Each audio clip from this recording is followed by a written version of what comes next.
اللہ الحمد للہ رب العالمین والعاقبۃ للمتقین والصلاة والسلام علی سید الانبیاء والمرسلین وعلى آلہ وصحبہ وازواجہ واہل بیتہ وعفادہ اجمعین دائما ابدا الی یوم الدین۔ بعدی حمدی والصلاح فاعوذ باللہ من الشیطان الرجیم بسم اللہ الرحمن الرحیم واتقوا اللہ الذی تسألون بہ والارحام ان اللہ کان علیکم رقیبا۔ وقال تعالی والذین یصلون ما امر اللہ بہ ان یوصل وَيَخْشَوْنَ رَبَّهُمْ وَيَخَافُونَ سُوءَ الْحِسَابِ۔ وقال تعالى وَقُولُوا لِلنَّاسِ حُسْنًا۔ وقال تعالى فَهَلْ عَصَيْتُمْ إِن تَوَلَّيْتُمْ أَن تُفْسِدُوا فِي الْأَرْضِ وَتُقَطِّعُوا أَرْحَامَكُمْ اولئک الذین لعنهم اللہ۔ صدق اللہ العظیم وصدق رسولہ النبی الامین الکریم لمن الشاہدین والشاکرین۔ تمام تعریف اللہ رب العزت کے لیے سزاوار ہے، جو کل جہانوں کا مالک و ملجا ہے، جس کا کوئی ہمسر نہیں، جو قدیم ہے، ابد الآباد سے ہے اور ہمیشہ ہمیشہ رہنے والا ہے۔ میں گواہی دیتا ہوں کہ نہیں ہے کوئی معبود برحق لائق عبادت سوائے اللہ جل مجدہ کے، اور میں یہ بھی گواہی دیتا ہوں کہ محمد عربی صلی اللہ تعالی علیہ وآلہ وسلم اللہ کے بندے اور خاص رسول ہیں۔ صلاۃ والسلام نازل ہو ہمارے آقا نامدار حضور تاجدار محمد عربی صلی اللہ علیہ وسلم عبدہ رسولہ، آپ کی آل و اصحاب پر۔ ناظرین اکرام، میں سمجھتا ہوں یہ وابستگی کا موقع مجھے چوتھی یا پانچویں بار مجھے شرف حاصل ہو رہا ہے کہ میں انوار الاسلام تحریک اصلاح معاشرہ یہ دو نیٹ ورک چینلوں کے ذریعے آپ کے بیچ آ رہا ہوں، اور میری سعی یہ ہے کہ اللہ اس مخلصانہ کاوشوں کو قبول فرمائے، اپنے حبیب پاک علیہ الصلاۃ والسلام کے تصدق سے ہماری زندگیوں میں، ہمارے اعمال میں برکت نازل فرمائے۔ سامعین اکرام، انوار الاسلام تحریک اصلاح اعمال یہ دو نیٹ ورک کی طرف سے مجھے موضوع دیا گیا ہے رشتوں کے احترام کے بارے میں رسول اللہ صلی اللہ علیہ وسلم کی سیرت کی روشنی پر میں گفتگو کروں کہ ہمارے آقا سید عالم صلی اللہ تعالی علیہ وسلم نے رشتوں کی پاسبانی کے لیے جو اپنے سیرت طیبہ کے نقوش امت مسلمہ کو ابد الآباد تک آنے والی زندگی کے لیے عطا فرمائے ہیں، ان گوشوں پر میں روشنی ڈالوں۔ ناظرین اکرام، میں نے سب سے پہلے سورہ نساء کی آیت واتقوا اللہ الذی تسألون بہ والارحام ان اللہ کان علیکم رقیبا کی تلاوت کی ہے، کیونکہ یہ کلام کو کلام اللہ ہم اس لیے مانتے ہیں، اس کو محمد رسول اللہ نے عطا کیا ہے۔ تو کلام کے ذریعے بھی، اللہ کے کلام کے ذریعے بھی میرے آقا کی شان، آپ کے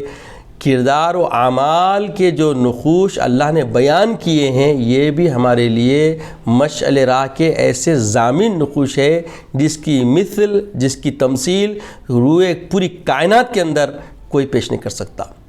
تو اللہ رب العزت فرماتا ہے واتقوا اللہ، اور اللہ سے ڈرو جس کے نام پر تم ایک دوسرے سے مانگتے ہو، تسألون بہ والارحام ان اللہ کان علیکم رقیبا، اور رشتہ داریوں کا بھی لحاظ رکھو، بے شک اللہ رب العزت تم پر نگرانی رکھنے والا ہے۔ تو رشتوں کے پاس و لحاظ رکھنے میں اور رشتوں کی رشتہ داری نبھانے میں ہمیں بہت محتاط رہنے کی ضرورت ہے، کیونکہ اس آیت کریمہ میں ایک تو فکر دی گئی ہے کہ سب سے پہلے بتایا گیا کہ واتقوا اللہ، اللہ سے ڈرو، الذین تسألون بہ والارحام، ڈرنا کئی کے لیے ہے جس کے نام پر تم ایک دوسرے سے مانگتے ہو اور رشتہ داریوں کا بھی لحاظ رکھتے ہو۔ پھر ان اللہ کان علیکم رقیبا، اللہ تعالیٰ، بے شک اللہ تعالیٰ کیا ہے، نگرانی فرما رہا ہے کس چیز کی، کہ تم کس روش کی زندگی جیتے ہو۔ تو گویا رشتوں کی پاسداری کرنے کا امر اللہ تعالیٰ ہمیں بڑی وضاحت کے ساتھ عطا فرما رہا ہے اپنے حبیب کے ذریعے۔ اور پھر اللہ فرماتا ہے سورہ رعد میں والذین یصلون ما امر اللہ بہ ان یوصل ویخشون ربہم ویخافون سوء الحساب، اور وہ جو ان رشتوں کو جوڑتے ہیں جنہیں اللہ نے جوڑنے کا حکم دیا، اور اپنے رب سے ڈرتے ہیں اور حساب کے برے انجام سے خوف رکھتے ہیں۔ تو اس آیت کریمہ میں رشتوں کے جوڑنے کی فکر دی جا رہی ہے، اور رشتوں کے جوڑنے کا مرکز و محور اللہ سے جڑنے کا حکم ہے، اللہ کے لیے رشتے رکھنا۔ جیسے اللہ کے حبیب فرماتے ہیں من احب للہ و ابغض للہ من اطاع للہ منع للہ فقد استکمل الایمان، جس نے اللہ کے لیے محبت کی، اللہ کے لیے عداوت کی، اللہ کے لیے کسی کچھ دیا، اللہ کے لیے کسی کچھ دینے سے اپنے ہاتھ کو روکے رکھا، تو گویا اس نے ایمان کو مکمل کیا، ایمان کو مستحکم کیا۔ تو ایمان کے استحکامیت کا معاملہ و انحصار، یہ چار چیزوں پہ اللہ کے رسول نے بیان فرمایا، اور یہ آیت کریمہ ہم کو بتا رہی ہے کہ جو ان رشتوں کو جوڑتے ہیں جنہیں اللہ نے جوڑنے کا حکم دیا، اور اپنے رب سے ڈرتے ہیں اور حساب کے برے انجام سے خوف رکھتے ہیں، تو یعنی یہ رشتوں کی رواداریاں، رشتوں کے نبھانے کا معاملہ، رشتوں کے حقوق کی ادائیگی کا معاملہ صرف یہ دنیا تک نہیں ہے، بلکہ یہ آخرت سے جوڑ دیا گیا ہے۔ اس کی جزا، اس کی سزا کا معاملہ آخرت میں ہوگا، کیونکہ بارہا میرے آقا نے فرمایا اکرم الناس من مقام، اپنے جو بھی بزرگ ہیں ان کے مرتبے سے ان کی عزت کرنا، احترام رکھنا، یہ ہم کو تعلیم دی گئی ہے۔ سورہ بقرہ میں اللہ فرماتا ہے وَقُولُوا لِلنَّاسِ حُسْنًا، اور لوگوں سے اچھی بات کہا کرو۔ اب یہ رشتہ داریوں میں اچھی گفتگو کرنا، مسکراہٹ کرنا، یہ رسول کی ایک عظیم سنت ہے، اب یہ پاک علیہ السلام کی۔ اور پھر بتایا گیا سورہ محمد میں اللہ فرماتا ہے فَلْعَصَيْتُمْ إِن تَوَلَّيْتُمْ أَن تُفْسِدُوا فِي الْأَرْضِ وَتَقْطَعُوا أَرْحَامَكُمْ أُولَئِكَ الَّذِينَ لَعَنَهُمُ اللَّهُ، تو کیا تم سے یہی امید کی جاتی ہے، فَلْعَصَيْتُمْ إِن تَوَلَّيْتُمْ أَن تُفْسِدُوا فِي الْأَرْضِ، اگر تم کو اختیار ملے تو تم زمین میں فساد کرو گے، اور وَتُقَطِّعُوا أَرْحَامَكُمْ، اور رشتے ناتے توڑو گے، یہی وہ لوگ ہیں جن پر اللہ کی لعنت ہے، اولئک الذین لعنہم اللہ۔ تو اب اس آیت کریمہ میں واضح طور پر ایک فکر دے دی گئی۔ کیا فکر دی گئی؟ کہ سب سے پہلے استفتاحی انداز میں فَهَلْ عَصَيْتُمْ إِن تَوَلَّيْتُمْ أَن تُفْسِدُوا فِي الْأَرْضِ وَتُقَطِّعُوا أَرْحَامَكُمْ، تو کیا تم سے یہی امید کی جاتی ہے کہ اگر تم کو اختیار ملے تو تم زمین میں فساد کرو گے اور رشتے ناتے توڑو گے، یہی وہ لوگ ہیں جن پر اللہ کی لعنت ہے۔ تو یعنی رشتے توڑنے والوں پر اللہ تبارک و تعالیٰ لعنت فرماتا ہے۔ اب رشتے جوڑ کے رکھنے کا سلیقہ چاہیے، ہے نا، کیونکہ اگر توڑیں گے تو لعنت ہی ہوئیں گے اللہ کے، وہ بھی پھر آخرت کا معاملہ بھی جڑا ہوا ہے۔ اور پھر اللہ کا سوال ہے کہ کیا تم کو اختیار دیا گیا، کیا اختیار دیا گیا رشتے نبھانے کا، رشتوں سے کیسے جینا، کیسا رشتوں کو لے کے چلنا، اور آپسی حقوق کا لحاظ کیسے رکھنا، اور کس طریقے سے آپس میں ربط ضبط رکھنا۔ یہ جو فکر مل رہی ہے یہ ہم کو کیسے رہنا چاہیے، یہ اللہ تعالیٰ ہم کو دے دیا۔ پھر دینے کے بعد وہ جو دیا ہے اس کو سمجھنے کے لیے، یہ آگاہی کے لیے مختلف مقامات پہ مختلف صورتوں میں اللہ نے متنبہ کرنے کے لیے ایسی آیتیں نازل فرمائی. جیسا کہ اللہ تبارک و تعالیٰ سورہ نحل میں فرماتا ہے، جو آپ اکثر خطبے کے اندر ہر جمعہ آخری اختتام پر سنتے ہیں. اللہ فرماتا ہے ان اللہ یأمر بالعدل والاحسان وایتاء ذی القربی. بے شک اللہ حکم دیتا ہے انصاف کا، احسان کا اور رشتہ داروں کو دینے کا. تو یہ جو آیت کریمہ ہے سورہ نحل کی، ہمیں ہر جمعہ عدل کرنے، انصاف کرنے اور رشتہ داروں کے ساتھ حسن سلوک کرنے کی تعلیم دیتی ہے. تو یہ جو حکم آیا ہے، اس حکم کے زاویے سے جب آپ جائزہ لیں گے اپنی زندگیوں کا، تو اللہ تبارک و تعالیٰ نے رشتہ داریوں کو نبھانے کے لیے جو نظم، جو طریقہ، جو نہج، جو منہج عطا فرمایا ہے، اس نہج کو اللہ نے واضح طور پہ اپنے کلام میں بیان فرما دیا. لَقَدْ كَانَ لَكُمْ رَسُولُ اللَّهِ فِيهِ أُسْوَةٌ حَسَنَةٌ. اگر تم کوئی سلیقہ بندگی چاہتے ہو جو اللہ کی مشیت کا ہے، جو اللہ کی رضا کا ہے، تو تمہارا کام کیا ہے کہ بس تمہارے سامنے میرے محبوب کی زندگی تمہارے لیے ایک بہترین نمونہ ہے. تو رشتوں کے احترام کے بارے میں میرے آقا صلی اللہ علیہ وسلم کی سیرت کی جو روشنی ہمیں ملتی ہے، وہ سمجھیں کہ اللہ تعالیٰ نے انسان کو سب سے پہلے اشرف المخلوقات بنایا اور اسے خاندان، والدین، بہن،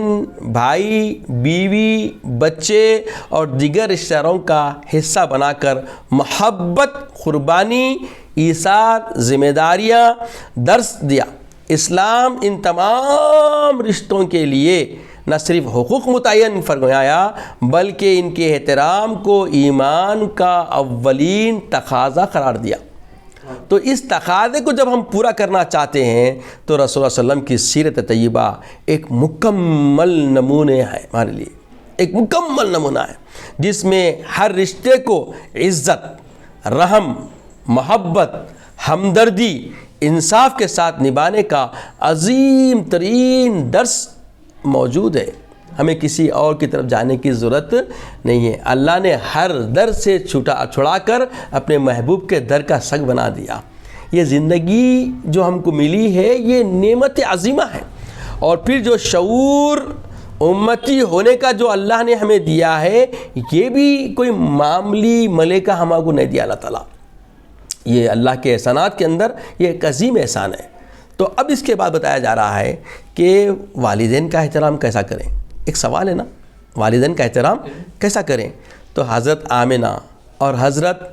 عبد المطلب سے نسبت رسول اللہ صلی اللہ علیہ وسلم کے بچپن ہی میں یتیم ہو گیا آقا میرے. یہ بات پوری دنیا جانتی ہے اور امتی تو جاننا ہی چاہیے نا کہ میرے آقا علیہ السلام بچپن ہی میں کیا ہو گئے؟ یتیم ہو گئے. آپ کے والد کا سر سے سایہ چلے گیا. آپ صلی اللہ علیہ وسلم کے والد حضرت عبداللہ آپ کی ولادت سے پہلے ہی وفات پا چکے تھے. پھر جب آپ صلی اللہ تعالیٰ علیہ وسلم کی عمر 6 سال کی ہوئی تو والدہ حضرت سیدنا آمنہ رضی اللہ تعالیٰ عنہ بھی دنیا سے پردہ فرما لی، رخصت کر لی. اس کے بعد دادا عبد المطلب اور پھر چچا ابو طالب نے آپ علیہ السلام کی پرورش فرمائی. اب یہاں پہ جو حکایتیں ہمارے سامنے آتی ہے آقا علیہ السلام کی سیرت کے حوالے سے کہ جب فتح مکہ کے موقع پر رسول اللہ صلی اللہ علیہ وسلم فاتح بن کر مکہ مکرمہ میں داخل ہوئے تو سب سے پہلے میرے آقا صلی اللہ علیہ وسلم نے حضرت عبد المطلب کے مقبرے پر حاضری دی. پھر اپنی والدہ سیدنا آمنہ علیہ السلام کے قبر پر جا کر آپ جو ہے دیر تک روئے. میرے آقا سب سے پہلے مقبرے عبد المطلب پر گئے، پھر اس کے بعد اپنے والدہ ماجدہ سیدتنا آمنہ علیہ السلام کی قبر پر جا کے بہت دیر تک آنسو بہائے. صحابہ نے حیران ہو کر پوچھا یا رسول اللہ آپ کیوں رو رہے ہیں؟ تو آپ علیہ السلام نے فرمایا یہ میری والدہ کی خبر ہے، میں نے ان کی جدائی کا دکھ آج بھی دل میں محسوس کیا اور اسی لیے آنکھیں میری اشکبار ہو گئی، نم ہو گئی. عزیز اور بزرگوں، میرے آقا علیہ الصلوۃ والسلام کا یہ اسوے کے جو نقوش ہمارے سامنے آ رہے ہیں کہ فاتح مکہ ہیں، اور ایسے کامیابی کے وقت پر والدہ کا یاد کرنا، والدہ کے مقبرے پہ جانا، آپ کے قبر پہ جا کے گریہ وزاری کر کے ان کے لیے دعائیں کرنا، یہ ہم کو ایک فکر دے رہا ہے کہ والدین کا حق ہم کسی بھی حال ادا کامل نہیں کر سکتے۔ اس لیے آقا علیہ الصلوۃ والسلام نے بارہا فرمایا فی رضا الوالد رضا الرب، من عصا الوالد فقط عصا الرب، جس نے والد کی رضامندی پوری حاصل کر لی، رب کی رضامندی اس کو نصیب ہو گئی۔ جس نے والد کی نافرمانی کی، اس نے رب کی نافرمانی کی۔ تو اب یہ جو میرے آقا کا ارشاد ہے، دیکھیں عمل میرے آقا کا، پھر آقا کے ارشادات ہم آپ کو رہبری کر رہے ہیں کہ ہم کس طریقے سے اپنے آپ کو سنواریں، سینچیں، تیار کریں۔ اب اس کے بعد بیوی کے ساتھ حسن سلوک کی تعلیم میرے آقا نے دی۔ حضرت سیدتنا خدیجہ رضی اللہ تعالیٰ عنہا کی مثال آپ کے سامنے میں رکھتا ہوں۔ حضرت خدیجہ رضی اللہ تعالیٰ عنہا رسول اللہ علیہ وسلم کی پہلی زوجہ محترمہ تھیں، جنہوں نے آقا علیہ الصلوۃ والسلام کی نبوت کے ابتدائی سخت دنوں میں میرے آقا علیہ الصلوۃ والسلام کے ہر قدم پر ساتھ آپ نے قدم رکھا۔ جب آپ علیہ الصلوۃ والسلام کو پہلی وحی ملی تو آقا علیہ الصلوۃ والسلام گھبراہٹ کی کیفیت میں، گھبراہٹ کے عالم میں گھر کو واپس آئے اور فرمایا زمبلونی زمبلونی زمبلونی، مجھے چادر اڑاؤ، مجھے چادر اڑاؤ۔ اماں عائشہ خدیجہ الکبریٰ رضی اللہ تعالی عنہا نے آپ کو تسلی دی اور عرض کیا میرے آقا صلی اللہ علیہ وسلم،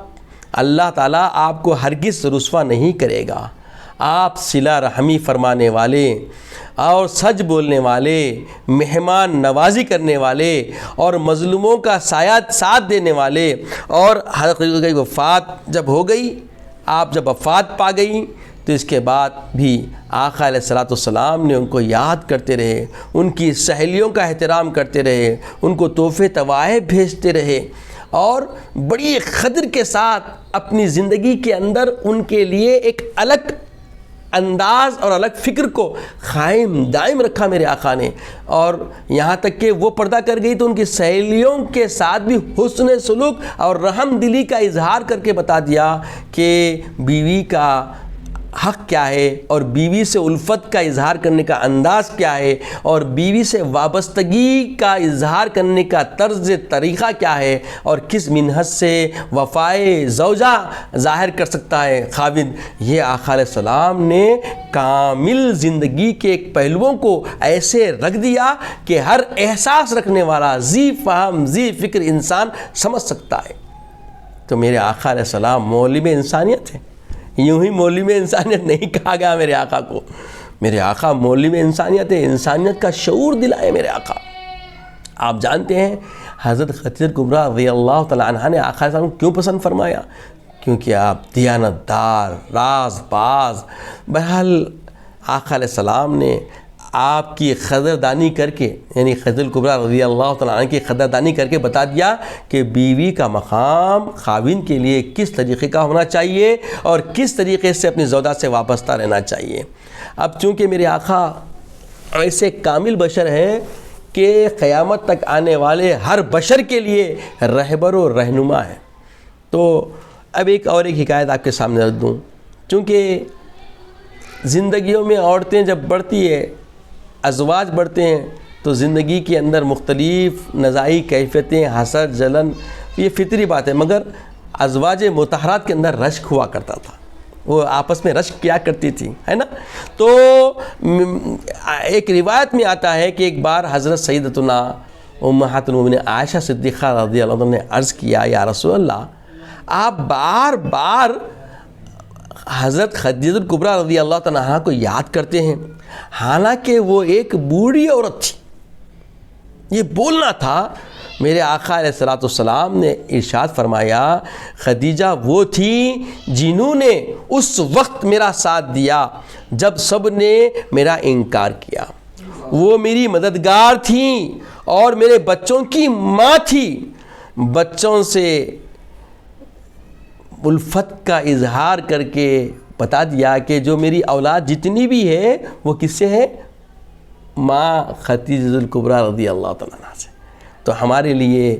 یہ بات سمجھنے کی ہے کہ آقا علیہ السلام نے یہ ایک بہت بنیادی پہلو بتا دیا۔ حالانکہ حضرت عائشہ صدیقہ رضی اللہ تعالیٰ عنہا سے جو الفت، جو محبت کے جو نقوش آقا علیہ السلام نے اپنی سیرت طیبہ میں چھوڑے ہیں وہ کسی سے پوشیدہ نہیں ہے۔ آپ بہت بی بی عائشہ پسند فرماتے تھے، حمیرہ کا لقب عطا فرمایا تھا، اور کیسا لاڑ دلار کرتے تھے۔ میں کیا بتاؤں کہ وہ کم عمری میں جب نکاح کر کے آپ کی خربت میں آ گئیں تو ان کے لیے جو تحفظات دیے گئے ہیں، ان کے لیے جو سراہنا کی گئی اور ان کے ساتھ جو معاملات کیے گئے اور ان کو لبھانے کے لیے حبشیوں کے جو کرتبوں کو آپ نے اپنے پردے میں رکھتے ہوئے ظاہر کیا ہے، یہ کوئی معمولی باتیں نہیں ہیں۔ یہ باتیں بہت بنیادی باتیں ہیں، یہ باتیں بہت سمجھنے کی باتیں ہیں کہ ایک فکر دی جا رہی ہے کہ دیکھو آقا علیہ السلام کس طریقے سے، کس طرز سے، کس نہج سے ازواج مطہرات کے اندر مساوات رکھتے تھے اور ان کے ساتھ خیر کا معاملہ فرماتے تھے۔ انشاءاللہ آگے آپ سمجھیں گے۔ اور بتایا گیا کہ پیارے آقا علیہ السلام بچوں سے بہت لاڑ کرتے تھے، اور بچوں سے لاڑ کرنا، اپنی اولاد سے، اپنے ناتے نواسیوں سے پیار کرنے کا جو طریقہ، جو سلیقہ میرے آقا نے پیش کیا، صبح قیامت تک اس طریقے اور اس طرز کو کوئی پیش نہیں کر سکتا۔ عزیزوں اور بزرگوں، آج کل آپ کے ہمارے بیچ یہ پہلو پہ بھی غور کرنے کی ضرورت ہے کہ آقا علیہ السلام ہماری رہبری فرما رہے ہیں، اس میں رہنمائی فرما رہے ہیں۔ اب روایتوں میں آتا ہے کہ میرے آقا علیہ السلام کس طریقے سے حسن مجتبیٰ، حسین مجتبیٰ پہ شفقت فرمایا کرتے تھے، کیسے الفت اور محبت کے ذریعے ان کو سراہتے تھے، ان سے لاڑ اور دلار کیا کرتے تھے۔ رسول اللہ صلی اللہ علیہ وسلم بچوں سے بے انتہا محبت فرماتے، ان کے لیے ان کے ساتھ کھیلتے، ان سے پیار فرماتے اور ان کی تربیت فرماتے، اور بڑا انوکھا انداز۔ ایک مرتبہ روایت میں آتا ہے کہ ایک بار آقا علیہ السلام نماز پڑھا رہے تھے۔ کیا کر رہے تھے؟ بولیے، نماز پڑھا رہے تھے، اور حضرت حسین علیہ السلام آپ کی دوش مبارک، آپ کی پیٹھ پر چڑھ کے بیٹھ گئے۔ آپ علیہ السلام نے سجدے کو طویل کر دیا تاکہ بچہ کھیل کر خود اتر جائے، اور نماز کے بعد صحابہ اکرام رضوان اللہ علیہم اجمعین نے پوچھا تو آپ نے فرمایا میرا نواسہ میری پیٹھ پر چڑھ گیا تھا، میں نے مناسب سمجھا کہ اسے گراؤں، اس لیے وہ گر جائے گا، اس کا خیال رکھتے ہوئے میں نے سجدے کو طویل کر دیا۔ تو عزیزوں اور بزرگوں، میرے آقا علیہ السلام نے یہ جو سلیقہ، جو طرز پیش کیا، قیامت تک آنے والے اپنے امتیوں کو ایک طریقہ بتا دیے کہ دیکھو بچوں سے لاڑ کی انتہا اس حد تک بھی ہو جائے تو خدا کی خوشنودی کا سبب بنتا ہے۔ بچوں کے ساتھ لاڑ دلار کرنا، اب یہاں پہ کوئی موقع دیکھ کے چوکا مار دیں گا۔ میں ایک فکر بتا دیتا ہوں یہاں پہ، آج کل مسجدوں میں جو ہے نا موتنے ہگنے والے بچوں کو لے کے آ جا رہے ہیں، تو اس کا مطلب یہ کرنا نہیں ہے۔ یہ کئی موقع مل کے دیکھو مولانا بیان کرے رسول کی سیرت بول کے، اور اسوے حضرت حسن مجتبیٰ، حسین مجتبیٰ کا لاڑ رسول اللہ نے کیسا فرمایا ہے بولے تو یہ آج خود ذات کے لیے بتایا گیا ہے۔ آپ کو بھی اپنے نواسوں کے ساتھ، اپنی اولاد کے ساتھ اس طریقے سے جڑ کے الفت و محبت کی شیدائی میں رہ کے آپ ان کا دلار کرنا ہے۔ مطلب اس کا یہ دوسروں کو تکلیف دینا نہیں ہے۔ وہاں صحابہ کو تعلیم دینا تھا، قیامت تک آنے والی امت کو درس دینا تھا، کیونکہ اللہ فرما دیا نا، ابھی آپ شروع میں سنیں نا کیا فرمایا اللہ تعالیٰ، لَقَدْ كَانَ لَكُمْ فِي رَسُولِ اللَّهِ أُسْوَةٌ حَسَنَةٌ۔ رشتوں کا بھی پاس و لحاظ رکھنا، رشتوں کی ادائیگی کا طرز بھی ہم کو آقا کی سیرت سے لینا ہے، کسی اور کے کردار، کسی اور کے کہنے سے نہیں لینا ہے۔ کیوں کہ یہ زندگی جو ہے بندگی کے لیے، ہر عمل بندگی ہے ہمارا، اگر رسول کے اسوے پہ چلے، رسول کی سنت سمجھ کے چلے، کھانا پینا ہگنا متنا سونا چلنا پھرنا کمانا رشتہ داریاں نبھانا تک بھی عبادت میں شامل ہے۔ اب بتایا گیا نبی کریم صلی اللہ علیہ وسلم نے اپنے رشتہ داروں سے جو صلہ رحمی فرمائی ہے، یہ بھی ایک مثال ہے، کیونکہ اب یہاں تک تو بیوی بچے وہ تو سمجھ میں آتا، اماں باوا سمجھ میں آتا، تقریباً یہ قدر کے رشتے ہیں لوگ جانتے ہیں، اور لوگ اپنے طور پر فطرتاً بھی اس پر طرف مائل رہتے ہیں، مگر میرے آقا کی زندگی یہ سب بتاتی ہے کہ میرے آقا علیہ السلام نے ہمیشہ صلہ رحمی کا ایمان کا جز قرار دیا، صلہ رحمی کو ایمان کا جز قرار دیا۔ اگر آپ ایمان والے ہیں تو اپنے احباب سے، اپنے قرابت داروں سے، اپنے رشتہ داروں سے صلہ رحمی کریں گے، کیونکہ آقا علیہ السلام نے ایمان کا جز قرار دے دیا، اور فرمایا جو چاہتا ہے کہ اس کی روزی میں برکت ہو اور عمر دراز ہو، عمر طویل ہو، تو اسے چاہیے کہ وہ اپنے رشتہ داروں سے صلہ رحمی کرے۔ بخاری شریف کی یہ روایت ہمیں درس دیتی ہے کہ رشتہ داری نبھانے کا سلیقہ ہم آقا علیہ السلام کے فرمودات حاصل کر کے اس پہ اپنی زندگی کو گزارتے چلے جائیں۔ ایک شخص نے کہا یا رسول اللہ، میرے رشتہ داروں میں اکثر مجھ سے میرے رشتہ دار تعلق توڑتے ہیں، میں ان سے جڑتا ہوں، وہ بد اخلاقی کرتے ہیں، میں صبر کرتا ہوں۔ کیا کہا؟ یا رسول اللہ، میرے رشتہ دار مجھ سے تعلق توڑتے ہیں، میں ان کے ساتھ صلہ رحمی کرتا ہوں، ان سے جڑتا ہوں، اور وہ بد اخلاقی سے مجھ پر جو ہے پیش آتے ہیں، اور میں اس پہ کیا کرتا ہوں؟ ان کی بد اخلاقی پر صبر کرتا ہوں۔ تو میرے آقا علیہ السلام نے فرمایا اگر تم واقعی ایسا کرتے ہو اور ایسا کرتے رہتے ہو جیسا کہ تم کہہ رہے ہو، تو گویا تم نے ان کے منہ سے راکھ بھر دیا، اور اللہ تبارک و تعالیٰ ہمیشہ تمہارے ساتھ ہے، تمہاری سنگت میں ہے، اللہ کی حمایت تمہارے ساتھ ہے۔ اللہ، تو گویا اگر کوئی رشتہ دار ہماری ادائے صلہ رحمی پر بھی راضی نہ ہوتا ہے اور کوئی کڑواہٹ بھی دیتا ہے، اور ہم اپنے طور پر اپنا حق ادا کرتے رہتے ہیں ایسے لوگوں سے، تو اللہ تعالیٰ کے حبیب فرماتے ہیں کہ اللہ کی سنگت ایسے لوگوں کے ساتھ رہے گی۔ اگر آپ چاہتے ہیں کہ اللہ کی معیت میں رہیں، اللہ کی قربت میں رہیں، اور اللہ تعالیٰ کی نظر عنایت آپ کے اوپر رہیں، تو ناظرین اکرام، یہ پیغام انوار الاسلام تحریک اصلاح معاشرہ کے ذریعے آپ کے گوش گزار کیا جا رہا ہے کہ آپ فراغ دل ہو جائیں، جیسا صحابہ اکرام فراغ دل ہو گئے تھے میرے محبوب کی صحبت میں رہ کر۔ ہم اگر وفائے محمدی رکھتے ہیں تو وفا کا حق ہے کہ ہم اپنے آپ سے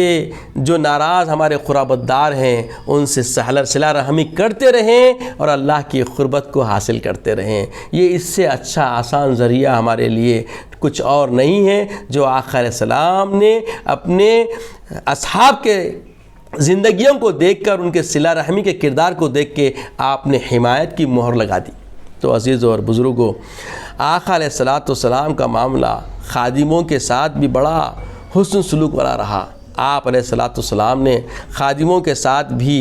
حد سے زیادہ حسن سلوک فرمایا ہے۔ حضرت انس رضی اللہ تعالیٰ عنہ فرماتے ہیں میں نے 10 سال